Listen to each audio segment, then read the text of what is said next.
নমস্কার বন্ধুরা, আমি প্রিয়াঙ্কা। আমার চ্যানেলে তোমাদের অনেক অনেক স্বাগত। আজকে আমি করব কুমড়ো বড়ার ডালনা। হ্যাঁ, অনেকে হয়তো এটা জানো, আবার অনেকে হয়তো জানো না, কিন্তু এটা একটু একদম অন্যরকম হবে। এখানে রাখছে দেখো কুমড়ো, এখানে নিয়েছি আলু, আর এখানে নিয়ে নিয়েছি ছোলার ডাল ভিজিয়ে রেখেছি আগে থেকে। আর এখানে দেখো তোমার রয়েছে কাঁচা লঙ্কা, আদা, আর এখানে দেখো জিরে রয়েছে। এই দিয়ে আজকে হবে কুমড়ো বড়ার ডালনা। তাহলে চলো রেসিপিটা দেখে নিই। সবার প্রথমে এখানে কুমড়োটাকে আমরা সেদ্ধ করে নেব। সেদ্ধ করে নিয়ে তারপরে ডালনাটা বানাবো। তাহলে চলো দেখি। প্রথমে কড়াইয়ের মধ্যে দেখো কুমড়োগুলোকে দিয়ে দেওয়া হচ্ছে আর জল দিয়ে দেওয়া হচ্ছে। এটাকে সেদ্ধ করতে হবে। ঢাকা দিয়ে দিলাম। এটা আমরা কিন্তু ছোলার ডাল বেটে নিয়েছি। এবার দেখবো এখানে কুমড়োটা কতটা সেদ্ধ হলো।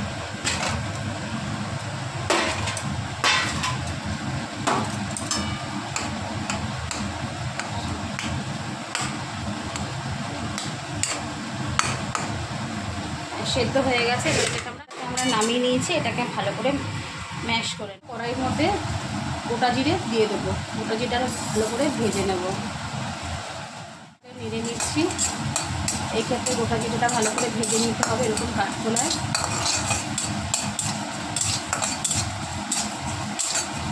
আমরা নামিয়ে নিয়েছি। এটা ঠান্ডা করে তেল দিয়ে দেব। তো কড়াইতে তেল দিয়ে দিলাম, তেলটা গরম হতে দিলাম। দিয়ে ভালো করে আমরা ম্যাশ করে নিচ্ছি কুমড়োটাকে। সত্যি কথা বলছি, এই কুমড়োর বড়ার ডালনা কিন্তু খেতে কিন্তু দারুণ লাগে। সবসময় হয়তো কুমড়ো দিয়ে তরকারি বা কোনো কিছু ভালো লাগে না, নিরামিষের দিনে এই আইটেমটা করে দেখবে, সত্যি ভালো লাগে। আর যারা মনে করবে যে একটু এর মধ্যে দই দেবে, অবশ্যই দই দেবে। আমরা দই দিচ্ছি না। দই টমেটো ছাড়াই এত সুন্দর কুমড়ো বড়ার ডালনা হয়, না খেলে কেউ বিশ্বাসই করবে না।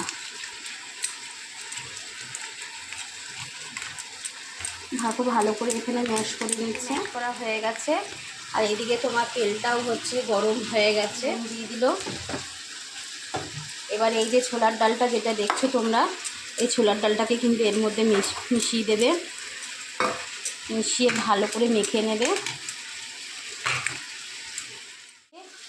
অল্প পরিমাণে বেসন দিয়ে দিচ্ছি আমরা। তোমরা এখানে কিন্তু বেসনের পরিবর্তে ময়দাও দিতে পারো কিংবা এরারুটও দিতে পারো। এবার অল্প পরিমাণে কিন্তু এখানে খাবার সোডা দেওয়া হচ্ছে। এবার এটাকে খুব ভালো করে কিন্তু মেখে নেবে। এই জিনিসটা কিন্তু একটু নরম হয়, সেরকম মাপ মতনই সমস্ত কিছু দেবে তোমরা। নিরামিষের দিন এই রান্নাটা করে দেখবে, খুব ভাল লাগে।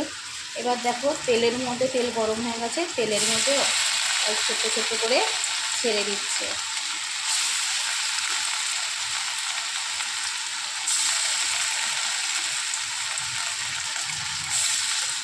হয়ে গেছে। আস্তে করে বড়াটা উল্টে দেবে। একটা কথা বলি, এই বড়াটা ভাজার সময় কিন্তু আঁচটা একটু কমের মধ্যে রাখবে, আঁচ বাড়াবে না, তাহলে কিন্তু তোমার বড়াটা ভিতরে কাঁচা থেকে যাবে। আর এরকম করে আমি সব বড়াগুলোকে ভেজে নেব। কিন্তু আমাদের হয়ে গেছে, বড়াগুলো কিন্তু আমরা নামিয়ে নিচ্ছি। এরকম করে সব বড়াগুলো কিন্তু আমরা ভেজে নেব এক এক করে। দেখো বড়াগুলো কিন্তু আমরা নামিয়ে নিয়েছি, দেখতে পাচ্ছ। তার মধ্যে দেখো বড়া ভাজার পরে এতটা তেল কমে গেছে, আবার তেল দেওয়া হলো। এবার তেলটা গরম হবে, এখানে তোমার হচ্ছে আলুগুলোকে আমরা দিয়ে দেবো। তার আগে দেখাই, এটা তো সব বড়া ভাজাগুলো কিন্তু আমাদের কমপ্লিট হয়ে গেছে। এক এক করে সব বড়া ভাজাগুলো ভেজে তুলে নিয়েছি, ওটা দেখালাম না। এবার আলু, তেলটা গরম হয়েছে আমাদের, এবার আলুটা আমরা দিয়ে দেবো।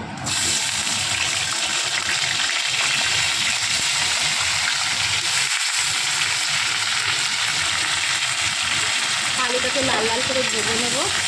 এবার যেটা আমি শুকনো খোলার মধ্যে যে ভাজা জিরেটা ফেলেছিল, সেই ভাজা জিরেটা নেওয়া হয়েছে, এখানে আদা নেওয়া হয়েছে, এখানে কাঁচা লঙ্কা নেওয়া হয়েছে। এটা জল দিয়ে মিক্সিতে পেস্ট হয়ে গেছে। আর এদিকে আমাদের আলুটা ভাজা মিশিয়েছে, আলুটা ভাজা হবে, ভালো করে লাল লাল করে ভেজে দিতে হবে আলুটাকে, একদম কড়া কড়া করে ভাজা হয়ে গেছে। এর মধ্যেই আমাদের ওই যে মশলা যেটা বেটে রাখা ছিল সেটা হচ্ছে দিয়ে দেবে।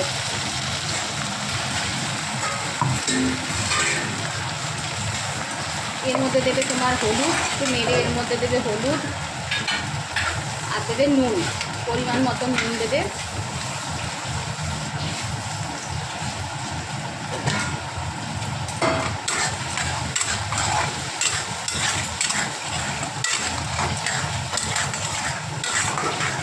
এটাকে ভালো করে কষিয়ে নিতে হবে। এখন কষানো একটা কমপ্লিট হয়ে গেছে। এর মধ্যে দিয়ে দিলাম জল, জল দিয়ে এটাকে কিছুক্ষণ ফুটতে দেবো, তারপরে বড়াগুলো দিয়ে দেবো। এই জলটা কিন্তু এতটা থাকবে না, জলটা কিন্তু টেনে যাবে, আলুতে অনেকটাই টেনে নেবে। তো চলো এটা ঢাকা দিয়ে, কতটা হয়েছে আলুটা ভালো করে সেদ্ধ হয়ে যাচ্ছে। আলুটা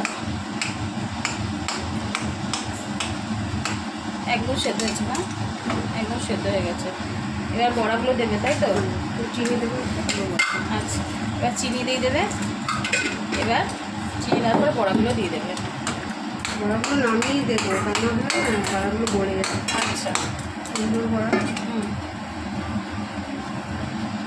এটা হয়ে গেছে যখন, এটা এবার নামিয়ে নেবো। নিয়েছি, এবার বড়াগুলো তোমার হচ্ছে এর মধ্যে আমরা দিয়ে দেবো।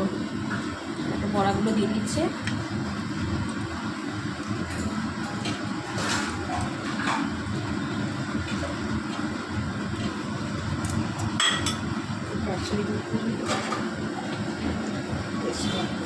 এবার দেবে কাসুরি মেথি, ধনে পাতাও দিতে পারো তোমরা। কাসুরি মেথি, আর এটা কিন্তু এরকম থাকবে না, আলুতে অনেক টেনে নেবে। তাহলে আমার এই কুমড়ো বড়ার রান্না তোমাদের কেমন লাগলো আমাকে অবশ্যই কমেন্ট করে জানাবে।